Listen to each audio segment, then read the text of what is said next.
Now, the year 2011 for Africa is likely to go down as a memorable one, as many witness the ouster of some of Africa's long-standing dictatorships and the birth of a new nation. Well, here's a recap of the year's events. 2011 started off with a bang, literally. The spark that ignited the wave of Africa's change began in Tunisia, ending the 23-year rule of President Zain al-Abidine Ben Ali, before sweeping to Egypt, where massive protests in Cairo's Tahrir Square led to the dismantling of the nearly 30-year rule of President Hosni Mubarak.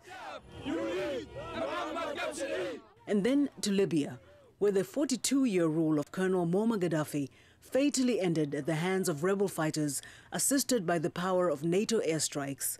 Erastus Mwencha, Deputy Chairman of the African Union Commission, says these are all signs of an evolving Africa. We have had a struggle for a long time of dictatorship, of governance, of underdevelopment, but we are now turning a corner where we see young people demanding to see corruption fought. They want to see inclusive growth, like what has happened from the Arab Spring to many parts of the continent. So Africa is changing. Among the strongest signs of democratic change on the continent in 2011, South Sudan gaining its independence in July from the north, ending more than 20 years of a bitter and violent conflict with the government of President Omar al-Bashir in Khartoum. Although there is still tension between the two nations, for many South Sudanese, like Voice of America's John Tanza, they would have it no other way. It's better to have a country with all these problems than being in a country that is developed without a peace of mind. And in summary, I would say that's one of the best years for the people of South Sudan, ever, since creation. 2011 also tested Africa's political maturity through the many legislative and presidential elections that were held around the continent.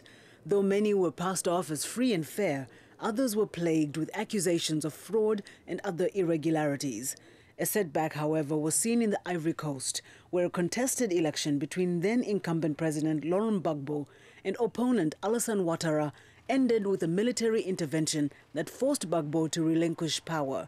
Mwencha says the use of force in Ivory Coast and Libya has negative implications for Africa. Force should be the last resort, because when a country goes through conflict, recovery is never easy. Like Libya, it's going to take a long time, because now to be able to put together a country after war has ravaged it as it did, after war has brought a lot of division among the various communities, is a much harder situation than if you went through a piece of road. This year's famine in parts of Somalia, brought on partly because of the drought that gripped the Horn of Africa region and exacerbated by the nation's political instability, is another black eye on the continent in 2011. Somalia's resulting refugee crisis also sheds light on the larger problem of refugees on the continent as people flee conflict, economic stresses and other factors.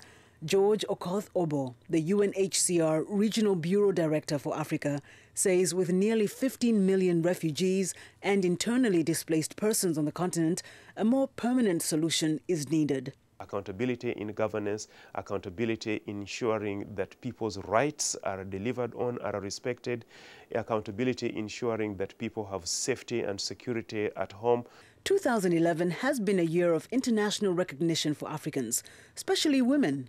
Though sadly, Africa lost environmentalist and Nobel Peace Prize recipient Wangari Maathai to cancer recently, two Liberians, President Ellen Johnson Sirleaf and activist Lema Bowie, won the Nobel Peace Prize. And on the beauty side, Angolan Leila Lopez won the coveted Miss Universe 2011 title.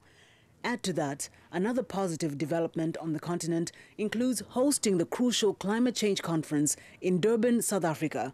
Africa is rising, and this is Africa's moment. We know that there is a lot to be done to fight corruption, to put governance in place, to fight poverty and all that. But you can also see signs of Africa's recovery. The export industry is growing. Governance is improving, and you can see this. We're having more democratic elections. The United Nations also declared 2011 the International Year for People of African Descent, recognizing the need for this group to fully enjoy economic, cultural, social, civil and political rights.